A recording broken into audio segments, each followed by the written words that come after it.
Hi అండి, అందరికి నమస్కారం. ఈరోజు మనం మదేర్లో ఉన్నాం. మదేర్ టౌన్ కింద ఒక టౌన్ పరిధిలో ఒక 3 ఎకరాల ల్యాండ్ మనకు సేల్కి వచ్చింది.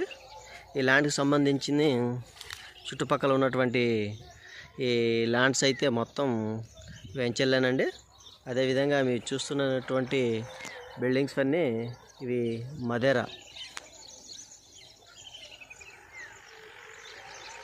ఇది టౌన్ పరిధి కింద వస్తుంది అనమాట. 3 ఎకరాల అగ్రికల్చర్ ల్యాండ్ అయితే పామాయిల్ వేయడం జరిగింది 3 ఎకరాల్లో కూడా. ఇది దగ్గరగా 2 సంవత్సరాల మొక్క అండి.